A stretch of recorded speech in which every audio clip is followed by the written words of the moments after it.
ආයිබෝන් සුබුදැසනක් වේවා. අපි අද දවස ආරම්භ කරමු.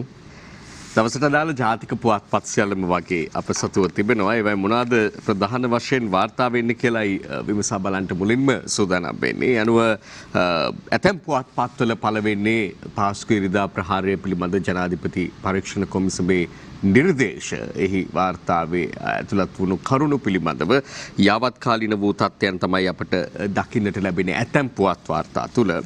ඊළඟට ගත්තහම මේ කොවිඩ් දේහ බොහොමදානය පිළිබඳ කාරණාව නැවත මතුවීමත් ඒ වගේම ජිනීවා මානව හිමිකම් යෝජනා පිළිබඳ නවතම තතුවිත්තිත් අපට අද පුවත් වාර්තා තුළ දකින්නට පුළුවන්කම තිබෙනවා.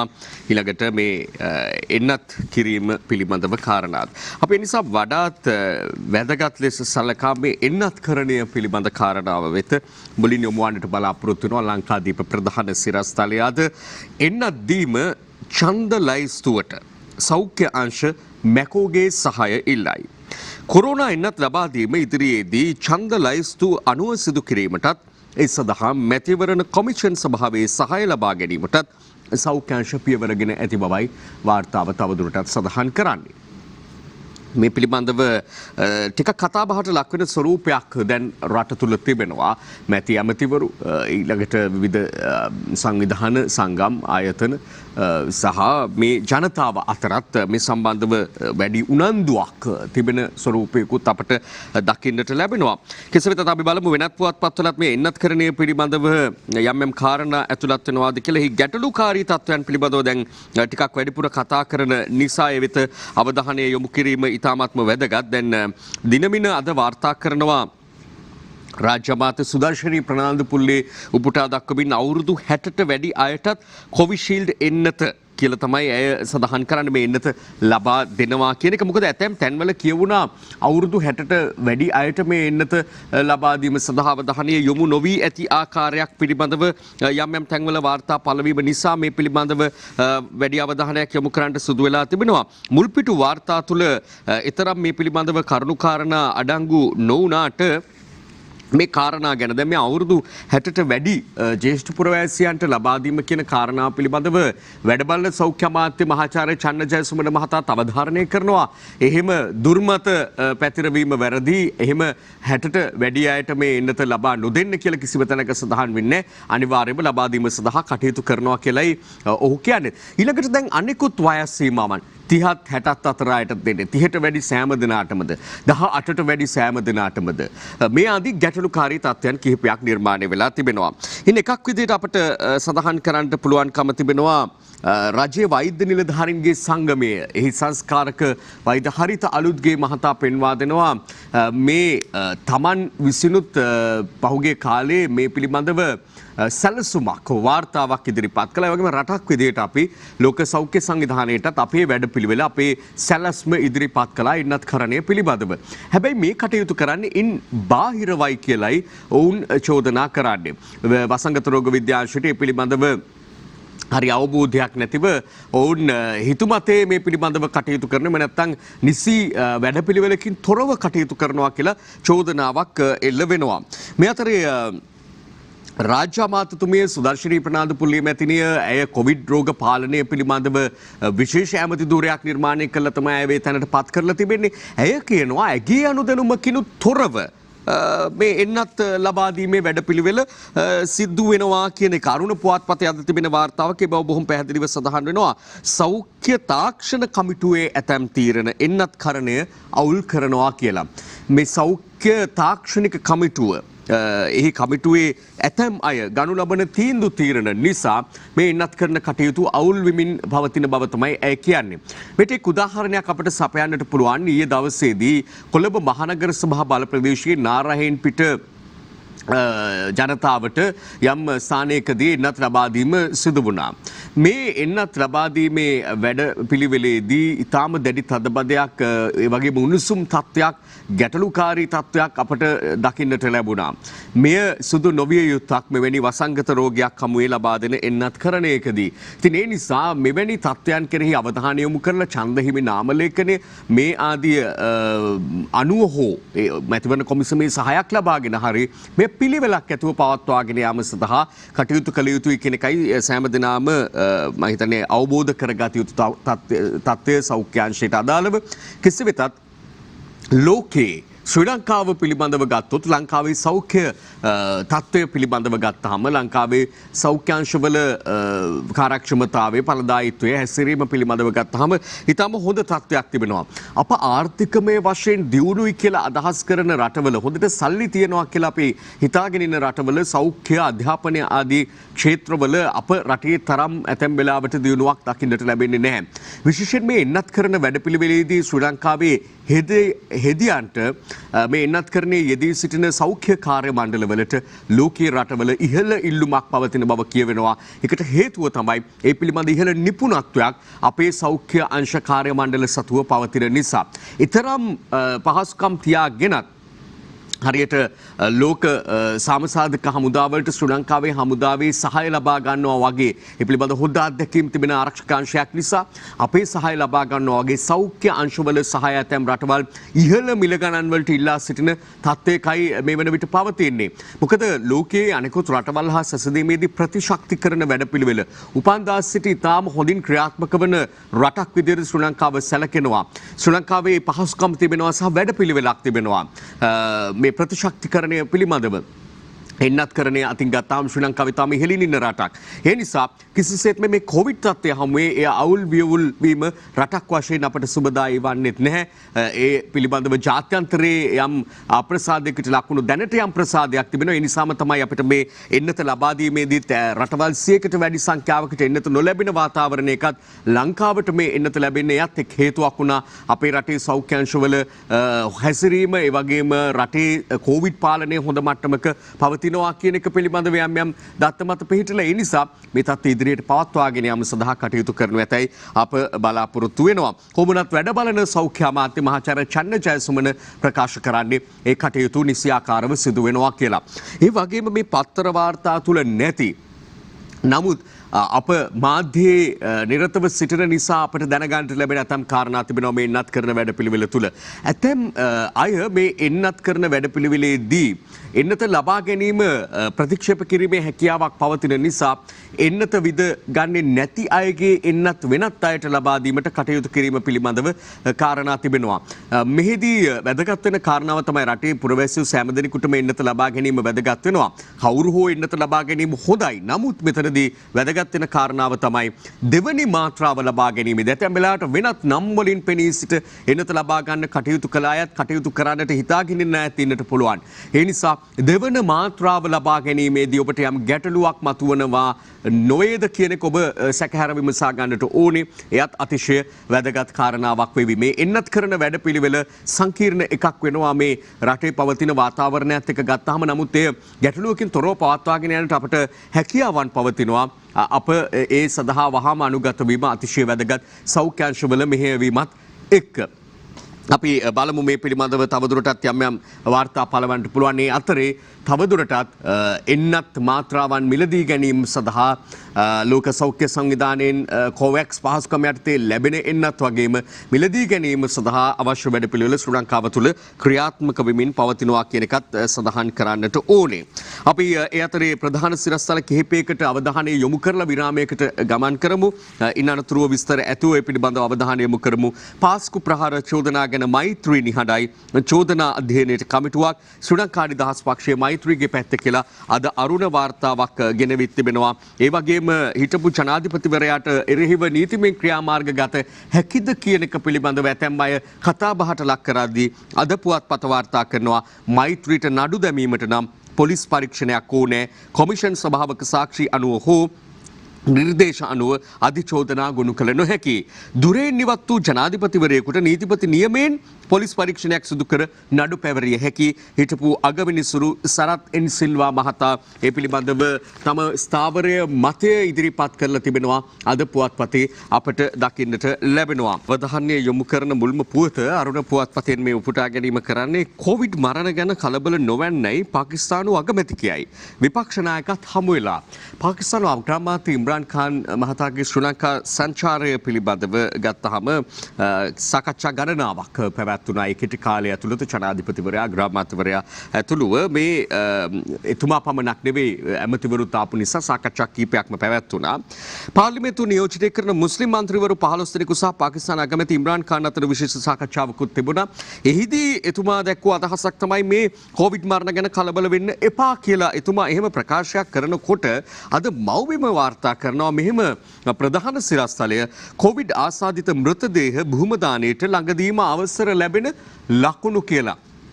පහුගිය දින කිහිපයකට පෙර ආතු අග්‍රාමාත්‍යවරයා පාර්ලිමේන්තුවේ කරන ලද ප්‍රකාශයක් එක්ක මේ පිළිබඳව සෑහෙන කතා බහකට ලක් වුණා. නමුත් ඉන් අනතුරු අනිකුත් පාර්ශ්වවලින් කියුණේ තාක්ෂණ කමිටුවෙන් එහෙම දැනට සාවරයකට ලැබිලා නැහැ කියලා. ඉන් අනතුරු මේ කාරණා ටිකක් ප්‍රමාද වෙන ලකුණු අපිට දකින්නට ලැබුණා. ඒ ගැන කතාවේ යම් ආකාරයකින් වෙනත් සිද්ධීන් මත යටපත් වෙමින් තිබෙදී යලිත් පාකිස්තානු අග්‍රාමාත්‍යවරයාගේ ශ්‍රී ලංකා සංචාරයත් එක්ක මේ ගැන කතා බහට ලක් වෙනවා. ඒ සමග අපි දකිනවා එම පුවත්පතේම මව්බිමේම පළ වෙනවා අගමැති ඉම්රාන් හමුවේ පාකිස්තානු ජනතාවට ජනපති ගෝඨාභයගෙන් ඇරයුම්. අපේ ජනාධිපතිවරයා එහෙම ඇරයුම් කරනකොට පාකිස්තානු ජනතාවට අපේ රටටත් එන්න ගෝඨාභයට මහින්දට ඉම්රාන්ගෙන් ඇරයුම්. විශේෂයෙන් පාකිස්තානයේ පිහිටා තිබෙන ගන්ධාරය ආශ්‍රිත පූජා භූමි සිද්ධාස්ථාන වැඳ පුදාගෙන දැක බලාගෙන යන්නට පැමිණෙන්නට කියලා තමයි ඉල්ලා සිටින්නේ පාකිස්තාන අග්‍රාමාත්‍යවරයා. පාකිස්තානය තුලත් පාකිස්තානයේ යම් ප්‍රදේශයක් ආශ්‍රිතව බෞද්ධ සිද්ධාස්ථාන කිහිපයක්ම තිබෙනවා. මේවා වැඳ පුදාගෙන යාම සහාබී රටවල් දෙක අතර මිත්‍රත්වය තවදුරටත් වර්ධනය කර ගැනීම සඳහා මුලින්ම නායකත්වයටම ආරාධනා කරලා ඉම්රාන් ඛාන් ජනාධිපතිවරයා බලාපොරොත්තු වෙන්නේ දෙරට අතර සමීප භාවය වැඩි කරන්න. මෙතනදී ඇතැම් ප්‍රශ්න කරන කාරණාවකුත් තිබෙනවා. පාකිස්තාන අග්‍රාමාත්‍යවරයාට පාකිස්තානයේ සහ ශ්‍රී ලංකාව අතර මිත්‍රත්වයේ පමණද දැඩි කිරීමට අවශ්‍යව තිබෙන්නේ නැත්නම් චීනය පිළිබඳව වැඩි කතා බහක් මේ තුල තිබෙනවා නොවේද කියන එක පිළිබඳව සහ ඒ අතරතුරේදී ඉන්දියාව වඩා වැඩි අවධානයකින් මේ කරනු කරුණු සාකච්ඡා පිළිබඳව සිටිනවා නොවේද කියන එක පිළිබඳව. කෙසේ වෙතත් අද මව්බිම එලෙස වාර්තා කරනකොට අප දකිනවා ලංකාදීප පුවත් වාර්තාවක දැක්වෙනවා පාකිස්තාන අගමැති ජනපති ගෝඨාභය හමුව සාකච්ඡාව පිළිබඳව වාර්තා පළ කරලා තියෙනවා. ඒ වගේම අද පුවත්පතේ තිබෙනවා ජනපති පාකිස්තාන අගමැති අතර ද්විපාර්ශ්වික සාකච්ඡා පැවැති බව. දිනමිනත් පිළිබඳවම වාර්තා කරනවා. අවබෝධතා ගිවිසුම් 5ක් අත්සන් කළ බවත් මේ අතරේ සඳහන් වෙනවා ශ්‍රී ලංකාව සහ පාකිස්තානයේ අතර. දිවයිනත් මේ ගැන යම් යම් වාර්තා පළ කරලා තිබියදී එතුමා ඊයේ පාසරුවේ ශ්‍රී ලංකාවෙන් පිටත්ව ගියා. ඒ පිටත් යාම පිළිබඳවත් වාර්තා තිබෙනවා. ඉම්රාන් ඛාන් පාකිස්තාන අග්‍රාමාත්‍යවරයා මේ තියෙන්නේ අරුණ පුවත්පතේ ඉන්දිය මාර්ග මග හරිමින් පාකිස්තානු යානයේ ඉම්රාන් රැගෙනයයි කියලයි අද අරුණ ඒ පිළිබඳව වාර්තා කරන්නේ. මේ පිළිබඳව සැකසුණු ප්‍රවෘත්ති වාර්තාවකුත් තිබෙනවා. මේ ඊටම සුවිශේෂ අවස්ථාවක් වෙනවා. දකුණු ආසියාතික කලාපයේ රටක් විදිහට සහෝදර රටක් විදිහට පාකිස්තාන නායකයා මේ රටට පැමිණීම එපමණක් නොවේ. පාකිස්තානු අග්‍රාමාත්‍යවරයාගේ මේ වසරේ ප්‍රථම නිල සංචාරය ශ්‍රී ලංකාව වෙත සිදු කිරීමත් සුවිශේෂ වෙනවා. මේ පිළිබඳ ප්‍රවෘත්ති වාර්තාවට අප දැන් අවධානය යොමු කරමු.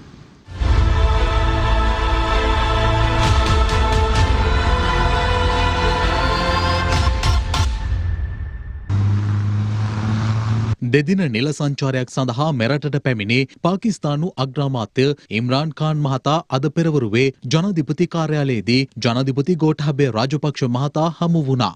ජනාධිපති කාර්යාලය වෙත පැමිණි පාකිස්තාන අග්‍රාමාත්‍යවරයා ජනාධිපතිවරයා සමග දීර්ඝ වේලාවක් ද්විපාර්ශ්වික සම්බන්ධතා පිළිබඳව සාකච්ඡා කර තිබෙනවා. දෙරටේ කෘෂි කර්මාන්තය ප්‍රවර්ධනය උදෙසා තාක්ෂණික දැනුම හෝමාරුව පිළිබඳවත් රාජ්‍ය නායකයින් දෙදෙනා අදහස් හෝමාරු කරගත්තා. පාකිස්තානය මෙරට අපනයන ක්ෂේත්‍රයේ ප්‍රධාන පාර්ශවකරුවෙක් වන අතර දෙරට අතර වෙළඳාම ප්‍රවර්ධනය සහ ආයෝජන අවස්ථා පුළුල් කිරීමට ඇති ඉඩකඩ ගැනද ජනාධිපතිවරයා සහ පාකිස්තාන අග්‍රාමාත්‍යවරයා අවධානය යොමු කර තිබෙනවා. එමෙන්ම පාකිස්තාන අග්‍රාමාත්‍ය ඉම්රාන් ඛාන් මහතා අද පස්වරුවේ විපක්ෂ නායක සජිත් ප්‍රේමදාස මහතාද හමු වුණා. මේ අතර පාකිස්තාන අග්‍රාමාත්‍යවරයා සමග මෙරටට පැමිණි පාකිස්තාන විදේශ කටයුතු අමාත්‍ය ෂා මොහොමඩ් කුරේෂි මහතා අද පෙරවරුවේ මෙරට විදේශ කටයුතු අමාත්‍ය දිනේෂ් ගුණවර්ධන මහතා හමුව තිබෙනවා. එහිදී දෙරටේ ආර්ථික, සමාජීය සහ දේශපාලන තත්ත්වයන් මෙන්ම ඉදිරි කටයුතු පිළිබඳව ද්විපාර්ශ්වික සාකච්ඡා සිදු කර තිබෙනවා. එමෙන්ම වෙළඳ අමාත්‍ය ආචාර්ය බන්දුල ගුණවර්ධන මහතා සහ පාකිස්තානු වෙළඳ අමාත්‍ය අබ්දුල් රසාක් මහතා අතර ද්විපාර්ශ්වික සාකච්ඡාවක් අද දින වෙළඳ අමාත්‍යාංශයේදී පැවැත්වුණා. මේ අතර පාකිස්තාන අග්‍රාමාත්‍ය ඉම්රාන් ඛාන් මහතා සමග මෙරට නිල සංචාරයට පැමිණ සිටි දූත කණ්ඩායමේ නියෝජිතයෙකු වන පාකිස්තානු සංචාරක අමාත්‍ය සාහෙඩ් සුල්ෆිකාර් අබ්බාස් බකාරි මහතා සහ සංචාරක අමාත්‍ය ප්‍රසන්න රණතුංග මහතා අතර ද්විපාර්ශ්වික සාකච්ඡාවක් අද සංචාරක අමාත්‍යාංශයේදී පැවැත්වුණා. සියලු සාකච්ඡා සහ හමුවීම් වලින් අනතුරුව දෙදින නිල සංචාරයක් සඳහා මෙරටට පැමිණි පාකිස්තානු අග්‍රාමාත්‍ය ඉම්රාන් ඛාන් මහතා අද පස්වරුවේ දිවයිනෙන් පිටත්ව ගියා.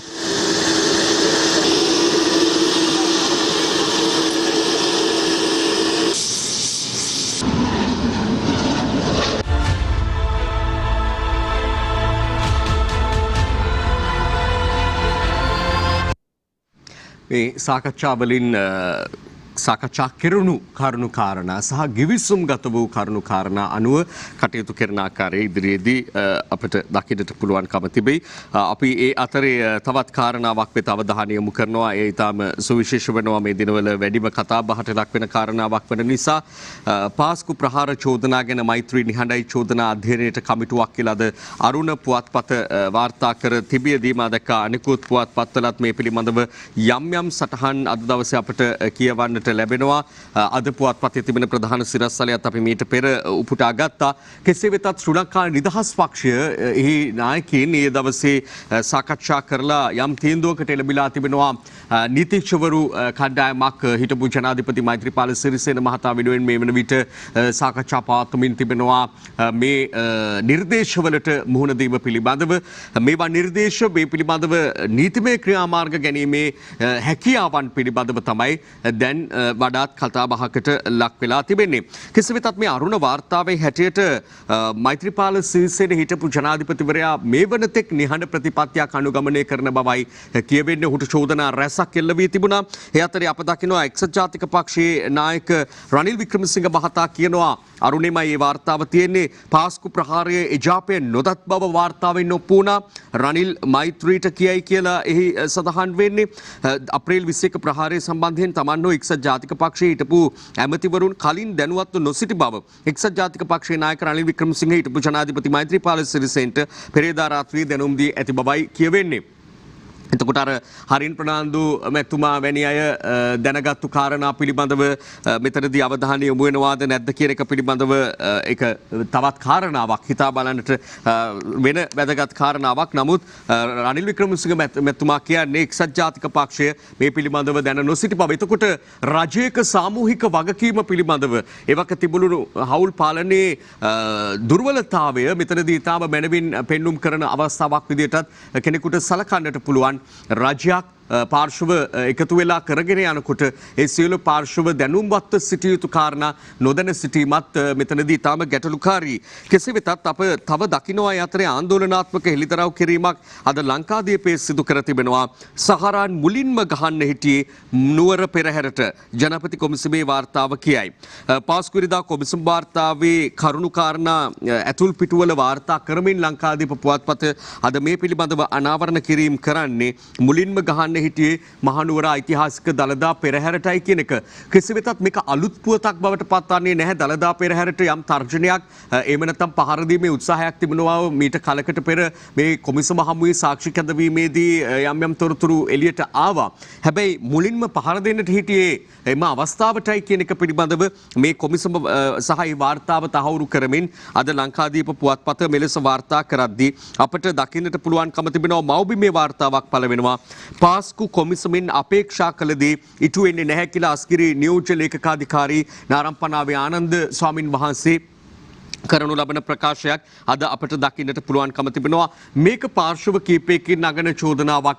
අපේක්ෂිත අරමුණ එම නැත්නම් අපේක්ෂා කළ ප්‍රතිඵලය ප්‍රතිචාරය පාස්කු කොමිසමෙනුත් ලැබිලා නැහැ කියන කාරණාව එපමණක් නෙවෙයි මේ තුල ක්‍රියාත්මක වෙන්නේ වෙනත් ආකාරයක ක්‍රියාත්මක වීමක් කියලාත් මහා සංඝයා වහන්සේලාත් ඇතැම් තැන්වල ප්‍රකාශ කරනවා. ඊයේ දවසේ අපට දකින්නට ලැබුණා. අපි නැවත අවධානය යොමු කරොත් කලින් ඉදිරිපත් කළ වාර්තාවට අස්ගිරි ලේකකාධිකාරී නියෝජ්‍ය ලේකකාධිකාරී ස්වාමින් වහන්සේ වගේම නායක හමුදුරුවෝ වගේම මහාචාර්ය මැදගොඩ අභිතිස්ස ස්වාමින් වහන්සේ වැනි ඒ වගේම විවිධ සංවිධාන වලට අදාළව කටයුතු කරන නායකත්වය දෙන ස්වාමින් වහන්සේලා එහෙමත් ප්‍රකාශ කරන්නේ දැන් මේ පාස්කු ප්‍රහාරය පිටුපස සිටියේ කවුද? සහරාන් හෂීම්ලාව මෙහෙයවුවේ කවුද? මේ පිළිබඳව මහමොල කරුවන් කවුද කියන කාරණා අනාවරණ කිරීම හෙළිදරව් කිරීම වලට වඩා වෙනත් ස්වරූපයක් ගන්නා බවක් හැඟී යනවා කියලා මේ හෙළිදරව් වුණු කරුණු කාරණා පිළිබඳව. ඒ පිළිබඳව ගද්දී තවත් පිරිසක් කියන කතාවක් තමයි මේ නිර්දේශ මෙලෙස සමාජගත වීම කෙතරම් දුරට සුදුසුද නැද්ද කියන එක සිතා බලන්නට ඕනේ කියන එක.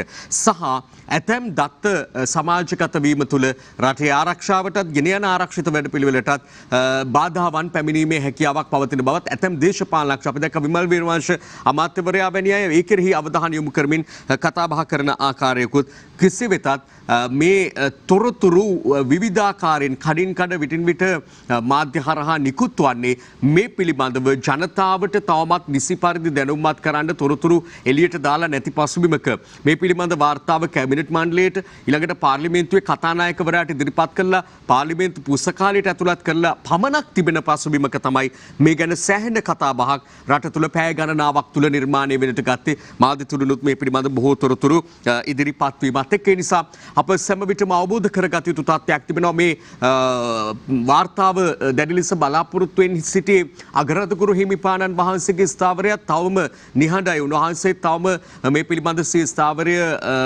පැහැදිලිව ඉදිරිපත් කරන අපට දකින්නට ලැබෙන්නේ නැහැ. ඒ වගේම චෝදනාවට ලක් වෙලා ඉන්න පාර්ශවවලුත් වැඩි කතා බහක් තවමත් දක්නට නැහැ. නමුත් ඒ අතරේදී ශ්‍රී ලංකා නිදහස් පක්ෂය නම් සාකච්ඡාවක් පැවැත්වූ බව අපි කිව්වා. ඊට අදාළව මහින්ද අමරවීර මැතිතුමාගේ අදහසක් අද මවබිමේ තියෙනවා. පාස්කු චෝදනා ගැන නීතිඥ කණ්ඩායමක් මෛත්‍රී සමග සාකච්ඡාවක නිරත වී ඇති බව තමයි එහි සඳහන් වෙන්නේ. අපි දැන් අවධානය යොමු කරන්නේ දිනමින පුවත්පතේ ප්‍රධාන සිරස්තලයක් වෙතයි. ජෙනීවා මානව හිමිකම් යෝජනා ශ්‍රී ලංකාවේ සහායට රටවල් 18ක්. එක්සත් ජාතික මානව හිමිකම් කවුන්සිලයේදී ශ්‍රී ලංකාව සම්බන්ධයෙන් ඉදිරිපත් වන ඕනෑම යෝජනාවකට එරෙහිව ශ්‍රී ලංකාවට සහාය දෙන බව එක්සත් ජාතීන්ගේ සමාජික රටවල් 18ක් සහතික වෙනවා කියලා සඳහන් කරනවා. ඒ රටවල් අතර එක්සත් ජාතීන්ගේ මානව හිමිකම් කවුන්සිලයේ සමාජිකත්වයේ දරන රටවල් දෙවන අතර ශ්‍රී ලංකාවේ වත්මන් තත්ත්වය සම්බන්ධයෙන් මානව හිමිකම් කවුන්සිලයේ සමාජික රටවල් දැනුම්පත් කිරීම වෙනුවෙන් දැන්ටමත් වැඩපිළිවෙලක් ක්‍රියාත්මක කරන බවද විදේශ කටයුතු අමාත්‍යාංශයේ පවසන බව මේ වාර්තාවේ තවදුරටත් සඳහන්. ඔය අතරේ ජනාධිපතිවරයා ලිඛිතව ඉල්ලීමක් කරනවා ඉන්දියාවෙන් සහයෝගය බලාපොරොත්තුවෙන් ජිනීවා සමුළුවේදී දිවයින අද අරුණ පුවත්පත මේ පිළිබඳව වාර්තා කරනවා ජිනීවා සමුළුවේදී ඉන්දියාවේ සහාය ඉල්ලා ජනපති ගෝඨාභයගෙන් ලිපියක් කියලා. කෙසේ වෙතත් මේ අතරේ ඊයේ රාත්‍රියේ එක්සත් ජාතීන්ගේ මානව හිමිකම් මහ කොමසාරිස්තුමිය මිෂෙල් බැච්ලේ අදහස් දැක්වීම නැත්නම් යෝජනා ඉදිරිපත් කිරීම සිදු වුණා. ශ්‍රී ලංකාව ඇතුළු රටවල් 9කට එරෙහිව චෝදනා නගමින් තමයි මේ කටයුතු සිදුවන්නේ. පෙරදා විදේශ සබඳතා අමාත්‍ය දිනේෂ් ගුණවර්ධන මැතිතුමා ශ්‍රී ලංකාව වෙනුවෙන් අදහස් දැක්වීම සිදු කළා. එතුමා එහිදී අවධාරණය කළ කාරණාව බවට පත්වන්නේ ශ්‍රී ලංකාවට නැගෙන මේ අසාධාරණ අභූත චෝදනාවලින් ශ්‍රී ලංකාව නිදහස් කරන්නට කියලා. අප මේ පිළිබඳව ඊයේ ප්‍රවෘත්ති ප්‍රකාශයට අඩංගු වුණු වාර්තාවක් තිබෙනවා. එය ඔබ වෙත ඉදිරිපත් කිරීමට සූදානම්. මෙහි යවත්කාලින වූ කාරණාව තමයි මිෂෙල් බැෂ්ලි මහත්මියගේ යෝජනා ඉදිරිපත් කිරීම. ඊයේ දවසට අදාළ වාර්තාවක් නිසා ඒ දක්වා තොරතුරු මේ පුවත් වාර්තාව තුළ අන්තර්ගතයි. අපි දැන් එය නරඹමු.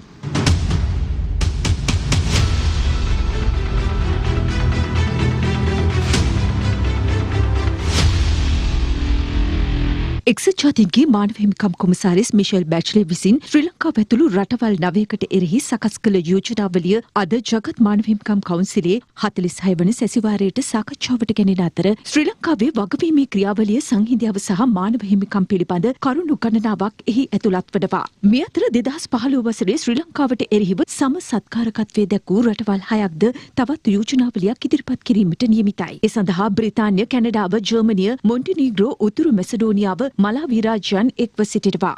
එම යෝජනාවලියේ ශ්‍රී ලංකාවට එරෙහි කරුණු ඇතුළත්ව ඇති අතර අදාළ යෝජනා සඳහා ඉදිරියේදී ඡන්ද විමසීමක් පැවැත්වීමටද නියමිතයි. Thank you to the Bulgarian President's office. මේ අතර අමරිකානු රාජ්‍ය ලේකම් ඇන්තනි බ්ලින්කන් ජගත් මානව හිමිකම් කවුන්සිලේ 46 වන සැසිවාරය අද අමතමින් ප්‍රකාශ කළේ ශ්‍රී ලංකාව අතීත හිංසනයන්ට වගවීමක් නොමැතිවීම පිළිබඳව වැඩිදුර විමර්ශනය කිරීම අත්‍යවශ්‍ය බවයි. එසේම මෙම සැසිවාරයට ඉදිරිපත් වන යෝජනාවලට සහාය දෙන ලෙස සියලු හවුල්කරුවන්ගෙන් ඉල්ලා සිටින බවද ඔහු ප්‍රකාශ කර තිබුණා.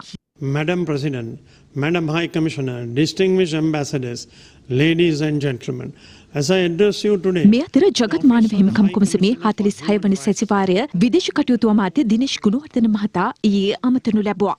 එහිදී විදේශ කටයුතු අමාත්‍යවරයා ප්‍රකාශ කළේ ශ්‍රී ලංකාවට එරෙහි සියලු යෝජනා ඉවත් කර ගන්නා ලෙසයි. එසේම ශ්‍රී ලංකාව මානව හිමිකම් උල්ලංඝනය කරන බවට නැගෙන චෝදනා ප්‍රතික්ෂේප කරන ලෙසද සියලු රටවල් වලින් ඉල්ලීමක් කරන බව විදේශ කටයුතු අමාත්‍යවරයා වැඩිදුරටත් ප්‍රකාශ කළා. Judge, may I conclude quoting the words of Lord Buddha. සියලු සත්වයෝ නිදුක් වෙත්වා, නිරෝගී වේවා, සුවපත් වේවා. May all beings be safe. May all beings be free from suffering. May all beings be well and happy. ආයුබෝවන්. අපේ විදේශ සබඳතා අමාත්‍යවරයාගේ අදහස් දැක්වීම සහ කතාව යම් කොටසක් අප දුටුවේ. ඒ අතරේ අද පුවත්පත්වල වැඩි අවධානය දිනාගන්නේ මේ පිළිබඳව වාර්තාකරණයේදී අමරිකානු ස්ථාවරය පිළිබඳව මේ ගැන මෙහිදී වඩාත් අපි අවධානය යොමු කරන්නට ඕනේ කාරණාවකුත් තිබෙනවා. ඩොනල්ඩ් ට්‍රම්ප් ජනාධිපතිවරයාගේ සමයේ ඇමරිකාව මේ ඉවත් වෙලා ඉඳලා නැවත වතාවක් ජෝ බයිඩන් ජනාධිපති වූ පසු යලිත් එක්සත් ජාතීන්ගේ මානව හිමිකම් කවුන්සිලය සමග එකතු වන ස්වරූපයක් තමයි අපට දකින්නට ලැබෙන්නේ. අද මව්බිමෙහි තියෙනවා ලංකාවේ මානව හිමිකම් ගැන ඇමරිකාවේ කනස්සල්ල. ඇමරිකානු රාජ්‍ය ලේකම් ලංකාවට එරෙහිව සහාය ඉල්ලයි කියලා අරුණ පුවත්පතත් අද ප්‍රධාන සිරස්තලයක් ලෙස වාර්තා කරනවා. අපට දකින්නට පුළුවන්කම තිබෙනවා. තවමත් පැහැදිලිව අපට කියන්න පුළුවන් කමක් නැහැ. වඩාත් වැඩි ශ්‍රී ලංකාවට සහයෝගය ලබා දීමේ පාර්ශවයේද ශ්‍රී ලංකාවට එරෙහිව සහයෝගය පළ වේවිද කියන එක පිළිබඳව දැනට මේ පිළිබඳව සාකච්ඡා මට්ටමේ තිබෙන්නේ. කෙසේ වෙතත් මාසයක් පුරා මේ ජිනීවා මානව හිමිකම් කවුන්සිලේ 46 වන සැසිවාරය පැවැත්වෙන බවත් අපි සඳහන් කරන්නට ඕනේ. ඉන්න අනතුරුව අපි අවධානය යොමු කරන්නට ඕනේ තවත් කාරණා කීපයක් තිබෙනවා. අපි මව්බිමෙන් උපුටා ගත්තොත් එහෙම වැඩි ඡන්ද 2355කින් නීතිඥ සංගමේ නව සභාපති සාලිය පීරිස් ජනාධිපති නීතිඥ සාලිය පීරිස් මහතා ශ්‍රී ලංකා නීතිඥ සංගමේ නව සභාපතිවරයා ලෙස ඊයේ පස්වරුවේ පත් වුණා. කුවරද සිල්වා මහතා සමග කුවරද සොයිස මහතා සමග පැවති තරගයකින් අනතුරුව තමයි එතුමාට මේ ජයග්‍රහණය වැඩි ඡන්ද 2355ක ජයග්‍රහණය හිමි වුණේ. 5000 ඉක්මවන ඡන්ද ප්‍රමාණයක් ලබා ගන්නට එතුමා සමත් වුණා. ශ්‍රී ලංකා නීතිඥ සංගමේ නැත්නම් බා ඇසෝසියේෂන් එකේ ඊළඟ සභාපතිවරයා විදිහට ඒ අනුව 2021-22 කාලවකවානුව සඳහා ජනාධිපති නීතිඥ සාලිය පීරිස් මහතා පත් වනු ඇති. එතුමාට සුභාශිංසනයක් ආසු කරමින් අප දකිනවා විශේෂයෙන් සමාජ මාධ්‍ය ජාලා තුළ එහෙම විපක්ෂ විකල්ප විරුද්ධ දේශපාලන ක්‍රියාකාරීන් වඩාත් වැඩියෙන් සුභාශිංසනයක් ආසු කරන ආකාරයකුත් අපට දකින්නට ලැබුණා. ඒ සමගම සමාජ ජාලා මාධ්‍ය ගැනත් කතා කළ නිසා ඒවායේ වඩාත් වැඩි අවධානයක් දිනාගත්තු කාරණාවක් අද පුවත්පත් වාර්තා අතරත් අපට දකින්නට පුළුවන්කම තිබෙනවා. ඒ පිළිබඳව අපි අද පුවත්පතින් උපුටා ගැනීමක් කළොත් ට්‍රැක්ටරේ හිමියන්ට පිත්ත ලැබෙයිද? ක්‍රිකට් නිලවරණයට පැමිණීමට ඇති එකම සුදුසුකම භික්ෂුවක් වීමයි. බත්තර මුල්ලේ සීලරත්න හිමි දැක්වූ අදහසක් අද පුවත්පතේ අපට දකින්නට පුළුවන්කම තිබෙනවා. ශ්‍රී ලංකා ක්‍රිකට් නිලවරණය ලැබෙන මැයි මාසයේදී පැවැත්වීමට සූදානමින් තිබේදී ඒ සඳහා නාම යෝජනා බහර ගැනීම සිදුවද්දී උපසභාපතිවරයෙකු ලෙස පත්වීම සඳහා බත්තර මුල්ලේ සීලරත්න ස්වාමීන් වහන්සේ නාම යෝජනා ලබා දුන්නා. ප්‍රථම වතාවට තමයි ඉතිහාසයේ ස්වාමීන් වහන්සේ නමක් ලෙස නාම යෝජනා ලබා දුන්නේ. අද අරුණ වාර්තා කරනවා බත්තර මුල්ලේ සීලරත්න හිමි ක්‍රිකට් පිටියට කියලා. කෙසේ වෙතත් මෙය සෑහෙන දෙනාගේ කතාබහට අවධානයට ලක්වන කාරණාවක් වූ නිසා මේ පිළිබඳව අවධානය දීලා බලනකොට ස්වාමින් වහන්සේ මේ නාම යෝජනා බහර දීලා අදහසක් කොමින් කියන්නේ ක්‍රිකට් ක්‍රීඩාව රටේ කඩා වැටිලා අපිට ක්‍රිකට් ගහන්න ඉන්න බෑ. හැබැයි ක්‍රිකට් පරිපාලනය කරන්න අපිට පුළුවන්. ඒ නිසා ඒ පරිපාලනය අපට දෙන්න කියලා තමයි ස්වාමින් වහන්සේ කියන්නේ.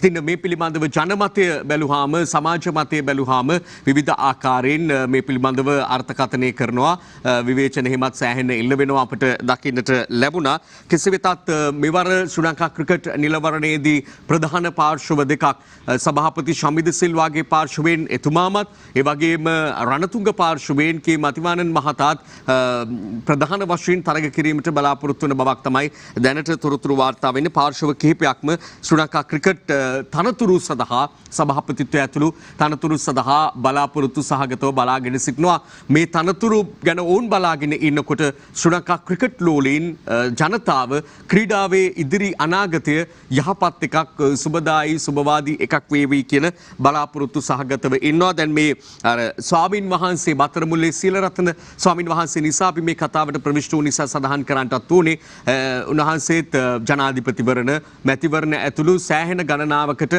නාම යෝජනා බහර දුන්නු ස්වාමින් වහන්සේ නමක් දැන් ක්‍රීඩාවට අවධානය යොමු කරලා තිබෙනවා. මේ ගැන ක්‍රීඩා පිටුවලත් යම් වාර්තා පළ වෙනවා. අද අරුණේ ගත්තාම ශම්මි සහ මති සභාපති සටනේදී සීලරත්න හිමිත් ක්‍රිකට් නිලවරණයට කියලා ඡායාරූප වාර්තා සහිතව පළ කරලා තිබෙනවා. අපට දකින්නට පුළුවන්කම තිබෙනවා. අද අපිට මුණ ගැසෙන ප්‍රධාන පුවත් වාර්තා අතර තවත් සුවිශේෂ කාරණාවක් වනවා BJP ශ්‍රී ලංකාවේ පිහිටුවීමෙන් හින්දු ජනයාට ප්‍රතිලාභයක් නැහැ කියලා උතුරේ හිටපු මහ ඇමතිතුමා ඒ වගේම වර්තමාන පාර්ලිමේන්තු මන්ත්‍රීවරයා ප්‍රකාශ කරන කාරණාව දිනමින පුවත්පතේ අද අපට දකින්නට පුළුවන්කම තිබෙනවා. මේ පිළිබඳව තවමත් කතාබහ පවතිනවා. මේ ಭಾರತೀಯ ජනතා පක්ෂය මෙරට පිහිටුවීමට සම්බන්ධව යම් ආකාරයක මාධ්‍ය වාර්තා පළවීම ඉන්දියාව තුළම ඇතැම් ඇමතිවරු මේ පිළිබඳව තමිල්නාඩුවේදී ප්‍රකාශ නිකුත් කිරීමත් එක්ක මේ පිළිබඳව සෑහෙන කතාබහක් නිර්මාණය වෙලා තිබෙනවා. විග්නේශ්වරන් මන්ත්‍රීවරයා කියනවා හින්දු ජනයාට මේන් ප්‍රතිලාභයක් ලැබෙන්නේ නැහැ කියලා. නමුත් ඇතැම් ද්‍රවිඩ නායකයින් දැඩි ලෙසම ඉල්ලා සිටින අතරේ තවත් සමහරක් නායකයින් ඉන්දියාවට ගිහින් හරි දේශපාලනය කරලා ශ්‍රී ලංකාව දෙකඩ කරනවා කියන තැන ඉඳගෙන කතා කරනවාත් අපට දකින්නට පුළුවන්කම තිබෙනවා. මේ අතරේ තවත් ඉතාම සුවිශේෂ කාරණාවක් මහා වංශීය ලෝක උරුමයක් වෙයි කියලා දිනමින පුවත්පත වාර්තාවක් ගෙනෙනවා. මහා වංශය පිළිබඳව ගත්තහම ඊට පෙරත් ලෝක උරුමයක් ලෙස නම් කිරීම පිළිබඳව අවධානය යොමු වුණත් ඒ ග්‍රන්ථවල ඒ පුස්කොළ පොත්වල පිටු අඩුයි පිටු ගැලවිලා සම්පූර්ණ නැහැ කියන කාරණාව මතුවුණා.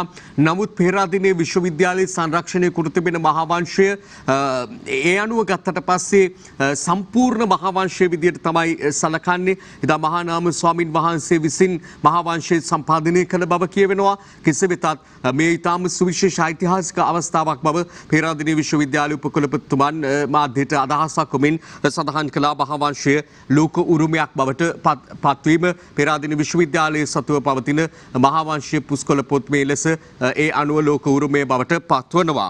ඒ අතරේ අපි දකිනවා නිදහස් කරන්න ඉල්ලූ හිජාස් හිස්බුල්ලාගේ පෙත්සම නිෂ්ප්‍රභයි කියලා පුවත් වාර්තාවක් පළ වෙනවා. වගේම පළමු වන පාසල් වාරයේ පළවන අදියර අදින් අවසන් වෙනවා කියලත් දිනමින අද පුවත් වාර්තා ගෙනවිත් තිබෙනවා අපට දකින්නට පුළුවන්. ඊළඟට ත්‍රිකුණාමලේ කැලෑ විනාශය වළක්වන්න කඩාපනින හමුදාවක් නැගෙනහිර පළාත ආණ්ඩුකාරතුමියගේ මෙහෙයවීමෙන් මෙලෙස කටයුතු කරද්දී තවදුරටත් මේ රජය යටතේ මෙහෙම සිද්ධ වෙන්නේ නැහැ කියන එක පිළිබඳව යම් තක්සේරුවක් කෙනෙකුට ලබා දිය හැකිද කියන එක පිළිබඳවත් අපට ප්‍රශ්නයක් පැන නගිනවා. මේ රජය පත්තුනේම වන විනාශය නවත්වනවා කියන පොරොන්දුව ජනතාවට ලබා දෙමින් එතකොට මේ රජය තුලත් යම් ආකාරයකින් එවැනි කටයුතු සිදු වෙනවා නම් රජයේ අනුදැනුමකින් අනුග්‍රහකින් තොරව වුවත් මේ සම්බන්ධයෙන් ක්‍රියාමාර්ග ගැනීමේ රජයේ දුර්වලතාවක් ඒ තුළ මතුව පෙනෙන නිසා ඉතා ඉක්මනින් මේ තත්ත්වය පාලනය කර ගන්නට සිදු වේවි.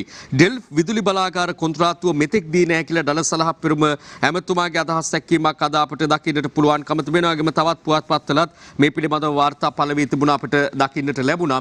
ඔය අතර දිවයින ඇතුල්පිටු වාර්තාවක තියෙනවා ලක්විජය බලාගාරයේ විදුලි පද්ධතියට එක් නොවුණා නම් ලක්විජය බලාගාරයේ විදුලිය පද්ධතියට එක් නොවුණා නම් බරපතල විදුලි අර්බුදයකට අපට මුහුණ දෙන්න සිදු වෙනවා කියලා ඇමති ඩල සලහ පෙරුම කියන කතාවක් අද මෙලෙස ප්‍රධාන වාර්තාවක්ම නොවුණත් මුල්පිටු වාර්තාවක් නොවුණත් ඇතුල්පිටු වාර්තාවක මුණ ගැසෙන බවත් කියන්නට ඕනේ. ඒ අතරේ නොරොච්චෝලේ බලාගාරය මේ අපි ලංකාදීපයේ දකින වාර්තාවක් නොරොච්චෝලේ බලාගාරය 108 වතාවක් කැඩිලා කියලත් විදුලි බල අමාත්‍ය ඩල සලහ පෙරුම මැතිතුමාගේ අදහස් දැක්වීමක් අද අපට මුණ ගැසෙන බවත් කියන්නට ඕනේ ඒ ලංකාදීප පුවත්පතේ. අපි ලංකාදීපයේ වෙතෙමු තවත් වාර්තා තිබෙනවා උපුටා ගන්නට. ඉන්න එකක් තමයි ගංගාරාම නවම් මහා පෙරහැර හෙට මල් පෙරහැර අදයි කියලා අගනුවර මහා පෙරහැර මංගල්‍යයේ විදිහටයි හුණුපිටිය ගංගාරාම විහාරස්ථ නවම් මහා පෙරහැර සැලකෙන්නේ. මෙවරත් සුපුරුදු පරිදි බැතිසිතින් බැතිබර අනුග්‍රහකත්වයේ ආවරණය සපයන්නට සියත මාධ්‍යජාලය අප සූදානමින් සිටින බවත් සඳහන් කරන්නට ඕනේ. ඒ අතරේ ලංකාදීප පුවත්පත වාර්තා කරනවා ජනපති තුන් මාසකට වරක් වෘත්තීය සමිති නායකයන් හමුවීමට ගත්තු තීරණය පිළිබඳව අපට අද දකින්නට ලැබෙනවා. ඒ වගේම රේගුව ගැන සොයන්න ජනපති කොමිසමක් පත් කිරීම ගැනත් වාර්තා වෙනවා. මේ ගැනත් කතා බහට ලක් වෙන කාරණාවක් රේගුවේ කටයුතු විධිමත් කිරීම සඳහා රේගුව පිළිබඳව කතා බහට ලක් වුණා පහුගිය කාලේ යම් වංචා දූෂණ සිදුවන බව කියමින් රේගුවේ කටයුතු වඩාත් විධිමත් කිරීම සඳහා මෙලෙස ජනපති කොමිසමක් පත් කරන බවයි සඳහන් වෙන්නේ. අපි ඒ ගැන තවත් වාර්තා තුලත් අපට දකින්නට කියවන්නට ලැබෙවි. දිවයිනාද වාර්තා කරනවා රේගුවටත් කොමිසමක් ඒ කියලා දිවයින ප්‍රධාන සිරස්වල අතරේ අපට අද දකින්නට කියවන්නට පුළුවන්කම තිබෙනවා. අද මව්බිමෙත් ඒ පිළිබඳව තිනවා රේගුවේ හොර අල්ලන්න ජනපති කොමිසමක් කියලයි එහිනම් සඳහන් වෙන. හැබැයි රේගු දෙපාර්තමේන්තුව මේට කිසිසේත් එකග වෙන ස්වරූපයක් අපට දකින්නට ලැබුණේ නැහැ. මේ හොර වංචා දූෂණ රේගුව තුල සිදුවනවා කියන එක උන් පිළි නොගන්නා ස්වරූපයක් තමයි දකින්නට ලැබුණේ. මේ සම්බන්ධව අත්දැකීම් ඇති කීප දෙනෙකුගෙන් සමන්විත කමිටුවක් පත් කරලා තිබෙනවා. ඒ අතරේ අපිට දකින්නට පුළුවන් මහා සංඝරත්නය ආණ්ඩුවේ පක්ෂ නායකයන්ව අභයාරාමයට කැඳවයි කියලා පුවත් වාර්තාවක් පළ වෙලා තිබෙනවා ඒ මව්බිම පුවත්පතේ. කෙසේ වෙතත් මේ අතරතුරදී යලිත් වරක් තවදුරටත් විමල් වීරවංශ අමාත්‍යවරයා ප්‍රකාශ කරන්නේ ජනාධිපතිවරයා ඉහළ තනතුරක් පක්ෂයේ ඉහළ තනතුරකට පත්විය යුතුයි කියලා ශේෂ්ඨාවරයේ වෙනසක් නොමැති බව. නමුත් අරුණ පුවත්පතේ අද අතරේ අපිට වාර්තාවක මුණ ගැසෙනවා ශ්‍රී ලංකා නිදහස් පක්ෂ තනතුරු ගැන තීරණය අද ගන්නා බවකුත්. ශ්‍රී ලංකා නිදහස් පක්ෂයේ නායකත්වය හා මහලේකම් ඇතුළු නව නිලධාරී මණ්ඩලය පත් කිරීම අද සිදු කිරීමට නියමිත බවයි කියවෙන්නේ. දැනට නායකත්වයේ සභාපතිත්වයේ සිටින මෛත්‍රීපාල සිරිසේන හිටපු ජනාධිපතිවරයාට මේ පාස්කු කොමිසමේ යම් චෝදනා එල්ලවද්දී නිර්දේශ ඒ හමුවේ ඉදිරිපත් වද්දී ශ්‍රී ලංකා නිදහස් පක්ෂයේ විදිහට එතුමා සමග සිටින පරිසරයක තමයි මේ නිලවරණය පැවැත්වෙන්නේ. එම නැත්නම් තනතුරු ගැන තීරණය නිලවරණය කියනට වඩා තනතුරු ගැන තීරණය කිරීම සිදුවන්නේ කියන එකත් අපි කියන්නට ඕනේ. ඊළඟට අරුණ පුවත්පතේම මේ ප්‍රහාරය ගැන අපි ඉදිරිපත් කළ නිසා ඒ අතරට එක්කාසු නොවුණු නමුත් එක්කාසු විය යුතු වාර්තාවක් දකිනවා. නිර්දේශ අනුව ප්‍රහාරය පිටුපස විදෙස් හස්තයක් අබු හින්ද් සහ සාරා ජෙස්මින් ගැන සොයා යා යුතුයි. කොමිසම සිය වාර්තාවෙන් එවැන්නකුත් නිර්දේශ කර ඇති බව තමයි කියවෙන්නේ. දැන් අපි ඒකයි කලිනුත් සඳහන් කළේ මේ කොමිසමේ නිර්දේශ මේ පිළිබඳව වාර්තාව බොහොම පැහැදිලිව සමාජගත වීම තමයි වඩාත් වැදගත් වෙන්නේ. තැනින් තැන අහුලාගත්තු කාරණාවන් ඉදිරිපත් වීම ඇතුලේ සමාජය තුළ විවිධ දුර්මත පැතිර යාමේ හැකියාවකුත් පවතින නිසා. ඊළඟට අපි දකිනවා බන්දුලගේ හාල් කතාවෙන් ගොවියා හැල්ලු වුණා. ජාතික ගොවි එකමුතුව නගන චෝදනාවක් අද අරුණ පුවත්පතේ පළ වී ඇති ආකාරය. රටින් හාල් ගෙනල්ලා හරි ජනතාවට කන්න දෙනවා කියලා මේ සහල් මිල ඉහළ යාමත් එක්ක බන්දුල ගුණවර්ධන ඇමතුමා කළ ප්‍රකාශයෙන් ලංකාවේ ලක්ෂ ගණනක් වෙන සහල් ගොවීන් කෘෂිකර්මාන්තයේ දෙන ගොවි ජනතාව හැල්ලුවට ලක් වුණා කියලායි එතුමාට මේ චෝදනාව එල්ල කරන්නේ. ඒ අතරේ කෘෂිකර්ම අමාත්‍ය මහින්දානන්ද අලුත්ගමගේ මැතිතුමා කියනවා පොහොර සහනාධාරය හැමෝටම ලබා දෙන්නටත් කටයුතු කරනවා. හෙක්ටයාරයකින් වී කිලෝ 1000ක් ඉල්ලා සිටි කාරණාවේ යම් වෙනසක් යනුව දකින්නට ලැබෙවි. මොකද ගොවියෝ දැඩි අප්‍රසාදය පළ කළා මේ කතාව පිළිබඳව. එහෙම වර්ග කිරීමකින් තොරව කාටත් පොහොර සහනාධාරය ලබා දෙනවා. පොහොර සහනාධාරය ලැබෙන සෑම කෙනෙකුගෙන්ම වී මිලදී ගන්නටත් එපමණක් නෙවෙයි පෞද්ගලික අංශය සමග තරගකාරී මිල ගණන් යටතේ වී මිලදී ගැනීම සඳහා අවශ්‍ය කටයුතු වී අලෙවි මණ්ඩලය විසින් ඒ සඳහා මිල ගෙවීමට එකගත්වයේ පළ වී ඇති බවකුත් මහින්දානන්ද අලුත්ගමගේ කෘෂිකර්ම අමාත්‍යවරයා පෙන්වා දෙනවා. ඔය අතරේ අපි අවධානය දෙමු අද පුවත්පතට. අද පුවත්පතේ දකින්නට පුළුවන් ශ්‍රී ලංකා මහ බැංකුව කළ නිවේදනයක් අපනයන මුදල් ගෙන්වීමට නව රීති සැකසුවේ යෙදුවේ විනිමය තත්ත්වය ශක්තිමත් කිරීම සඳහායි. අපි පසුගියදා මේ පිළිබඳව මුදල් රාජ්‍ය අමාත්‍ය අජිත් නිවාඩ් කබ්‍රාල් මැතිතුමා සමග පැවති පිළිසඳරේත් සාකච්ඡා කළා. මහ බැංකුව විසින් තීරණයකට එළඹෙනවා අපනයනවලට අදාළ ලැබිය යුතු මුදල් දින 180කින් ලබා ගැනීම සඳහා වාණිජ්‍ය බැංකුව බැංකුව වෙත ඒ පිළිබඳව දැනුම්මත් කිරීමක් සිදු වුණා දින 180කින් ලබා ගැනීම සඳහා කටයුතු කළ යුතුයි කියලා. මේ ආකාරයේ නව රීති සකසන්නට හේතු වුණේ විනිමය තත්ත්වය යහපත් කරගන්න ශක්තිමත් කිරීම සඳහා කියලා සඳහන් වෙද්දී ශ්‍රී ලංකා මහ බැංකුවට 70 වසරක් පිරීමත් එක්ක රුපියල් 20 කාසි මිලියන 5ක් රුපියල් 20 කාසියක් අලුතින් නිකුත් කරන්නට කටයුතු කරනවා. මාර්තු 3 වෙනිදා ඉඳලා මේ කාසි මිලියන 5ක් සංසරණයට එකතු වෙනවා කියලා තමයි සඳහන් වෙන්නේ. අපි මේ උපුටාගත්තු ඒ පුවත් වාර්තාවත් ඊට පහළින් අපිට දකින්නට පුළුවන්කම තිබෙනවා මහ බැංකුව අපනයන පිළිබඳව ගත්තු තීරණය ගැන පුවත් වාර්තාවත් අද පළ වෙලා තිබෙන ආකාරය. ඊළඟට දිවයින පුවත් පතට අවධානය යොමු වීමේදී සුවිශේෂ පුවත් වාර්තාවක් අපිට වාර්තා කිහිපයක්ම තියෙනවා. ඉන්න එකක් තමයි රංචන්ට තනි සිර මැදිරියක් වගකීම ලුහාන් බහර ගනී කියලා රංජන් රාමනායක මැතිතුමා පිළිබඳව පාර්ලිමේන්තුවේදී සෑහෙන කතාබහට ලක් වුණා. එතුමාට ලැබෙන ආරක්ෂාව පිළිබඳව ජීවිත තර්ජන තියෙනවා කියලා විපක්ෂ නායකතුමා කියනවා. ඒ වගේම පාර්ලිමේන්තුවට ගෙන්වා ගැනීම පිළිබඳව වගකීම යුතුයකම කතානායකවරයා සතුයි කියලා එතුමා මෙහිදී අවධාරණය කරනවා. නමුත් කතානායකවරයාගේ ස්ථාවරයේ තවම වෙනසක් නැහැ. රංජන් රාමනායක මැතිතුමා පාර්ලිමේන්තු කැඳවීම පිළිබඳව ඒ අතර පාර්ලිමේන්තුව තුල ඊයේ දවසේ සිදු වූ සුවිශේෂ කතාබහ සුවිශේෂ වාද විවාද ඇතුළත් පාර්ලිමේන්තු වාර්තාව ඊයේ ප්‍රවෘත්ති විකාශයට අඩංගු වුණු පාර්ලිමේන්තු වාර්තාව දැන් අපිට නරඹන්නට පුළුවන්. කතානායකතුමනි දැන් ගිය සුමානේ තිබුණු ඒ පාර්ලිමේන්තුවේත් මගේ ප්‍රශ්නයක් තිබලා ඒක අයින් කරා. ඒක මේ සුමානට දානවා කිව්වා දැම්මෙත් නැහැ. දැන් අදත් ප්‍රශ්නයක් අහන්න තිබලා අදත් ඒක අයින් කරලා තියෙනවා. ආයි කවදද දන්නේ නැහැ. කතානායකතුමනි අද ප්‍රශ්න වලින් ප්‍රශ්න 6ක්ම විපක්ෂයේ ප්‍රශ්න. ඔබතුමාගේ පෞද්ගලික කැපෙන්න පුළුවන්. නමුත් ප්‍රශ්න 6ක්ම විපක්ෂයේ අයගේ. අපි මේ පාර්ලිමේන්තුවට ඇවිල්ලා මාස 6යි අපි එකක්වත් අහලා නැහැ. එකක්වත් අහලා නැහැ. ඉතින් ඔක්කොම ආන්නේ ජමින්ද විජේසිරි බුද්ධික පතිරණයි. ඔක්කොම ආන්නේ ජමින්ද විජේසිරි බුද්ධික පතිරණයි. පක්ෂ නායකත්වයේ තමුන්නාස සාකච්ඡා කරන ඔබතුමාලා නියෝජනය කරන්න තමයි පක්ෂ 나යකයෝ ඉන්නේ. නැතු හැම മന്ത്രിම ගිහලා ඉල කතා කරලා පක්ෂ නායක තීන්දුව ගන්න ඔබතුමාලා පක්ෂ නායකත්වයක සාකච්ඡා කරගන්න. ඔබතුමාලා ගෲප් එකේ මේ. මෙතන නිකන් වෙලා නැස්ති නොකර. ප්‍රධාන සංවිධායකතුමා දැන් ඔය ප්‍රශ්න කරන්නේ තමුන්නාස්ලාගේ පන්තිතුමාලා ඔබතුමාලා පක්ෂ නායක ගන්න තින්දුනා කියන්නේ ඒ മന്ത്രിවරුන්.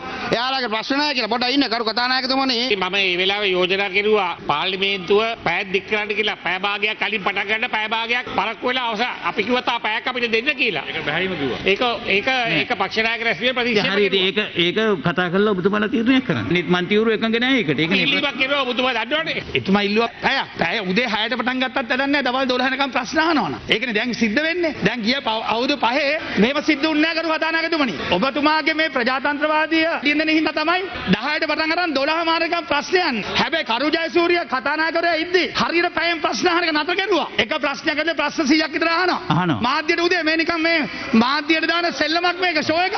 ඒක තමයි ඇත්ත කතන්දරේ. ඔව් නෑ කියන විතරක් උත්තර දෙනවා නම් මේ ප්‍රශ්නේ මතුවෙන්නේ නෑ. ඇත්තටම මෙතන ගැටලුවක් තියෙනවා. මොකද ප්‍රශ්න 15න් 5ක් අයින් කරාම ඒක ඊළඟ දවසට එන්නේ නැතුව දැන් ගිහින් තියෙන දවසවත් දන්නේ නැහැ මන්ත්‍රීතුමාලා. අන්න ඒ ප්‍රශ්න විසඳලා දෙන්න. ඒක ඇත්තටම වැරද්දක් වෙලා තියෙනවා. අපි මේ ප්‍රශ්න ලබා දුන්නේ මේ පාර්ලිමේන්තුව පටන් ගන්න පළවෙනි දිනේ. ප්‍රශ්න 400ක් ලබා දීලා තියෙනවා මමත් චමින්ද විජේසිරි මන්තුමත්. නෑ එහෙම මේ පාර්ලිමේන්තුව අපි නිහඬ කරන්න එපා කරු කතානායකතුමනි. මේ මෙතුමා සභානායක කියලා මෙතුමාට ඕන විදිහට කතා කරන්න බෑ. අපි කියන්නේ මේ ප්‍රශ්න අහන එක මන්ත්‍රීවරුන්ගේ අයිතියක්. පසුගිය පාර්ලිමේන්තුවේදී අපිට විපක්ෂයේ ඉන්නකොට අපිට කතා කරන්න දුන්නේ ප්‍රශ්න දෙක ඉතාමත් කෙටියෙන් අහලා අවසන් කරන්න ඕනේ. ඒක වාගේ ආයේ ප්‍රශ්න ඇතුලේ තව ප්‍රශ්න අහන්න දුන්නේ නැහැ. විශේෂයෙන්ම අමාත්‍යවරුන්ගෙනුත් කෙටියෙන් උත්තර දෙන්න කියලාත් ඒ වගේම විපක්ෂයේ එහෙම නැත්නම් අහන ප්‍රශ්න අහන മന്ത്രിවරයාටත් ඉතාම කෙටියෙන් ඔබතුමා අවසන් කරන්න කියලා වෙලා ඉල්ලීම් කරන්න. මේක දිගට ඇදගෙන යනවා වැඩි. ඒක නොකරන එකනේ ප්‍රශ්නේ. ඔව් ඒක තමයි. ඔය ලයිව් දෙක නවත්තන්න. ඒතකොට මේක ඉවරයි. ඔය ලයිව් දෙක නවත්තන්න. සජීවී විකාශන නවත්තන්න උදේ වරුවයි. ඒතකොට මේ වැඩේ ඉවරයි. මේ බොරුව කරන්න ජනතාව වෙනුවෙන් නෙමෙයි. ඒ මොන විශ්ව එක මේ. උදේට. හරි. මම මඩකලපුවේ ඉඳන් කිලෝමීටර් 422ක් එනවා පාර්ලිමේන්තුව. ආය 422ක් යනවා. උදේට මේ ෂර්ට් එහෙම ඇඳුම් මෙහෙම අයන් කරන් එන්නේ පාර්ලිමේන්තුවට. ප්‍රශ්නයක් දුන්නේ කතානායකතුමේ සැප්තැම්බර් මාසේ. ඉතින් දැන් සෞඛ්‍ය අමාත්‍යාංශයේ සෞඛ්‍ය ඇමතිවරයෙක් ඉන්නවා. වැඩ බලන සෞඛ්‍ය ඇමතිවරයෙක් ඉන්නවා. නියෝජ්‍ය සෞඛ්‍ය මම දැක්ක සුදර්ශනී වනන්ඩපුල්ලේ මැතිණිය ඇවිල්ලා හිටියා දැන් එළියට ගිහිල්ලා. ඉතින් කතානායකතුමනි මෙහෙමනම් කරන්නේ අපිට කලින්ම කියන්න මඩකලපුවේ ඉඳන් කිලෝමීටර් 800ක් ඇවිල්ලා මට මේ ඇඳුම් මෙහෙම අයන් කරන් උදේ පාර්ලිමේන්තුවට ඇවිල්ලා මේ නැත්තද එන්නෙත් නැහැ. අපිට කලින් කිව්වා නම් අපි එන්නේ නැහැ. මේ ඔක්කොමයි ස්ථිර කරගෙන තමයි එන්නේ ඇඳුම්. හරි. හුඟ සමහර මන්ත්‍රීවරු එනවා කිලෝමීටර් 250 300. ඒක තමයි ඡන්දෙ ඉල්ලලා එන්නේ. දැන් එතුමා පෙන්නන්නේ එතුමා මේ කිලෝමීටර් 400 මයිලා තියෙන මේ ප්‍රශ්නේ අහන්න. ඡන්දෙපත් උනේ පාර්ලිමේන්තුවෙන්. ඔබතුමාත් ප්‍රශ්න අහන්නේ කතන්දරයක් වගේ අහන්නේ. පිටු ගණන්. කිලෝමීටර් 400 කිව්වේ ඇමතුමා අපේ දිගින් දිගටම අපේ වැදගත් ප්‍රශ්න ඇමතුමා කල් යනවා. මං අගමැතිතුමාගේ ප්‍රශ්න විතරයි වෙලා අරන් ඇහුවේ. මොකද මේ අවස්ථාව ලැබෙන්නේ අවුරුද්දට සැරයක්. මේ අහලා තියෙන මඩකලව දිස්ත්‍රික්කයේ පිහිටි අති දික්කොඩේ රෝහලේ ජනතාවශ්‍ය සඳහා බාහිරවනගේ මට්ටමේ පවතින බවත්. ඉතින් මේ අපේ ආණ්ඩුව මේ ඇවිල්ලා දැන් මාසකයි පැයි. මේ ගිය අවුරුදු 5 අවුරුද්දක් ඉතින් තමුන්නාන්ස මොනවද කරේ? අවුරුදු 5ක් පොල් ගෑවද? මඩකලවේ මිනිස්සු තමුන්නාන්ස ඡන්දෙ දුන්නේ. තමුන්නාන්සට දුන්නේ. හරි. තමුන්නාන්ස මොනවද කරුවේ? මේගලන්ට විතර නෙමෙයි අයිතිය තියෙන්නේ. අයිතිය අපිටත් තියෙනවා. ඒ හිතන්න එපා මේ ඒකාධිපතිත්වය ගෙන්න හදන්න එපා. ගිය අවුරුදු 5 වගේ තමුන්නාන්සලා. මතක තියාගන්න. හැමදාම අපි ඉවසගෙන ඉන්නවා. 12 මාර්ග ප්‍රශ්න වලට උත්තර දෙනවා. මේ ඡන්දිකන් තියාගන්න තමුන්නාන්ස ගෙදර. තමුන්නාන්සගේ ඡන්දිකන්. අපි විපක්ෂයේ ඉද්දී තමුන්නාන්ස ඡන්දිකන් මෙතන මොන දුන්නේ? මතක තියාගන්න. මෙතන මොන දුන්නේ? මතකයිනේ. මතකයිනේ පාර. උත්තර දෙන්නේ නැහැ. මම උත්තර දෙන්නේ. ඇහෙන්නේ නැහැ. කරු කතානායකතුමනි මේ සභාවේ වැඩ කටයුතු කරන්න බාධා කරන മന്ത്രിවරුන්ට ඔය මේ ආවර නියෝග අනුව තියෙන ක්‍රියා කරන්න. එතකොට ඔය කතාව ටිකක් නවතුයි. කරුණාකරලා ඔක නතර කරන්න. දැන් වෙන්නේ නැහැ. මේ වන විට විදේශ සේවා නියුක්ති කාර්යාංශයේ රුපියල් බිලියන 14ක්. ඒ කියන්නේ රුපියල් මිලියන 14000ක් තිබෙනවා. ඉතින් මම අහන්න කැමතියි ඇයි මේ වර්තමාන රජයට රටවිරුවන් වෙනුවෙන් මේ මුදල කැප කරලා මේ අයට නොමිලේ මේ රටට එන්නට අවස්ථාව ලබා නොදෙන්නේ. දැන් මේක මිනිස්සු 27 කැටට ඇහුවා. දැන් අපිත් මම දන්නලත් නැහැ. මම දැනගන්න කැමතියි මේ රීතිවල මොන රීතිය අනුවද මේ ප්‍රකාශය කරන්නේ. අපි ආණ්ඩුව රජයේ සූදානම් නැහැ. ඇමතිවරු නැහැ. මේකට උත්තර දෙන්න ගරු කතානායක මේක ඉතාමත් වැරදි. මේක විතරක් මාධ්‍ය යනවා ඊට පස්සේ. ඇයි රටවිරුවන් ගැන කතා කරනකොට මේක නතර කරන්න හදන්නේ? මේ ගරු කතානායකතුමනි 27 ඉදිරිපත් කරන්න පුළුවන්. වැදගත් විදියට. මේ රූප රාමු නතර කරන්න එපයි කියන්නේ. මේ දේශපාලනේ වැටෙන්නේ නැතුව. ඔබතුමාටත් විශාල කාලයක් දීලා තියෙනවා. මේ අමු පිස්සුවක් නෙමෙයි කරන්නේ. ඔබතුමා බාධා කරන්න එපා. මම අහන්නේ රටවිරුවෝ ගැන. ඔබතුමා ඇජන්මන්ට් එක මූව් කරන්නේ නැහැ. ඒ වගේ පිස්සු ගලින් නැතුව. ගරු කතානායකතුමනි පාර්ලිමේන්තුව පෙබරවාරි මාසේ 25 වන බ්‍රහස්පතින්දා දින පෙරවරු 10 දක්වා කල්තබිය යුතුයි යෝජනා කරමි. ප්‍රශ්න පාර්ලිමේන්තුවේ ප්‍රශ්න විසඳලා දෙන්න කියලා ජනතාව ඔවුන්ව යවනවා. ඔවුන් අතරෙත් ප්‍රශ්න. අපි මේ අතරේදී අර අවසාන වශයෙන් විපක්ෂ නායකතුමා නැගූ කාරණා පිළිබඳ යම් එක්කාසුවක් කරොත් හොඳයි කියලා හිතනවා. ඒකට යම් ආකාරයකින් ජනතාව තුලත් කතා බහට ලක් වෙමින් තිබෙන නිසා රටවිරුවෝ පිළිබඳව පහුගිය ජනාධිපතිවරණයේදීම වැඩි අවධානය යොමු වුණා. බොහෝ දෙනා ලංකාවට ආවා, ඡන්දය ලබා දෙන උනන්දුවක් දැක්වුවා. අද ඒ අය ගැන හොයලා බලන්නේ නැද්ද කියන ප්‍රශ්නය විපක්ෂයේ වගේම ඇතැම් ජනතාවත් විමසන කාරණාවක්. රජයේ පැත්තෙන් මේට ලබා දෙන පිළිතුර තමයි සෑම අවස්ථාවකදීම මේ කොරෝනා වාසංගත තත්ත්වයේදී වුණත් ඔවුන්ට අවශ්‍ය පහසුකම් සපයන්න හැකිතාක් මෙරටට ගෙන්වා ගන්න කටයුතු කරනවා කියන එක. අපි තාම ඉක්මනින් කාරණා දෙකකට අවධානය යොමු කරලා අද සමුගන්නට බලාපොරොත්තු වෙනවා. මේකත් එක්ක ප්‍රශ්නයක් සෞඛ්‍ය වර්ජනයෙන් රෝහල් සේවා අඩපණ වෙයි කියලා වාර්තා පළ වෙනවා. විශේෂයෙන් දැන් මේ රෝහල් සේවාවල මේ ගැටලු මතුවෙන්න හේතුවක් බවට පත් වෙලා තිබෙනවා. රැකියා ලක්ෂ්‍ය ලබා දීමේ වැඩපිළිවෙලේදී සෞඛ්‍ය අංශයට අනියුක්ත කළා කියන චෝදනාව ජනාධිපතිවරයා කියනවා එම සෞඛ්‍ය අංශයට අනියුක්ත කරන්න කටයුතු කරලා නැහැ කියලා. ඒ අතරින් මුතුරාජවැල පරිසරයට සහ නාගරිකයට පවරා ගනී කියලා වාර්තාවක් පළ වෙනවා. විශේෂයෙන් මෙහිදී UD එකට නාගරික සංවර්ධන අධිකාරියට පවරා ගැනීම සම්බන්ධව යම් ගැටලුකාරී තත්ත්වයන් විවිධ සංවිධාන මතු කරනවා. ඒ තුල කරන්න යන්නේ නාගරික සංවර්ධනයට පවරගෙන විවිධ ඉදිකිරීම් සඳහා මේ මුතුරාජවැල අක්කර 100 ගණනක් භාවිත කරන්නටයි රජය යන්නේ කියලා. හැබැයි රජයේ පාර්ශවයෙන් පෙන්වා දෙන්නේ මේ විධිමත් පරිදි මේ පරිසර සංවේදී පරිසර පද්ධතිය කළමනාකරණය කර ගැනීම සඳහා එවැනි වැඩපිළිවෙලක් දියත් කරනවා කියලා අපි අවසාන වශයෙන් ඔබව දැනුම්වත් කරමින් ඔබට වැදගත් වෙන යම් කාරණාවක් පිළිබඳව සමුගන්නට බලාපොරොත්තු දිවයින ඇතුල් පිටු වාර්තාවක් සමග කොවිඩ් ව්‍යාප්තිය නිසා සේවයෙන් ඉවත් කළා නම් පැමිණිලි කරන්න කම්කරු ඇමති නිමල් සිරිපාල් ද සිල්වා. කොවිඩ් ව්‍යාප්තිය හේතුවෙන් සේවායෝජකයන් විසින් යම් කම්කරුවෙකු සේවයෙන් ඉවත් කර ඇතනම් සේවය අවසන් කිරීමේ පනත යටතේ කම්කරු කොමසාරිස්වරයාට පැමිණිලි කළ හැකි බව කම්කරු ඇමති නිමල් සිරිපාල් ද සිල්වා මහතා පාර්ලිමේන්තුවේදී ප්‍රකාශ කරනවා. ඒ වගේ කතා පාර්ලිමේන්තු වාර්තාවේ ඇතුළත් නොවුණු නිසා අප ඒ කෙරෙහි ඔබේ අවධානය යොමු කරන්නට හිතුවා. මොකද ඇතැම් අය මේ මැසිවිලි නගනවා. අපටත් මේ පිළිබඳව තොරතුරු ඇතැම් වෙලාවට ඉදිරිපත් වෙනවා. ඒ නිසා ඔන්න ඒ අනුව කටයුතු කළ හැකි ආකාරය.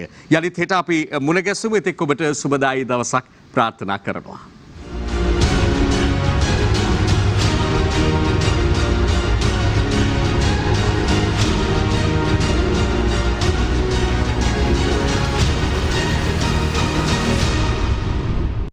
දිනපතා අලුත් වීඩියෝ සහ ප්‍රවෘත්ති නැරඹීමට ඉහත බටන් එක ක්ලික් කර සියත TV සබස්ක්‍රයිබ් කරන්න.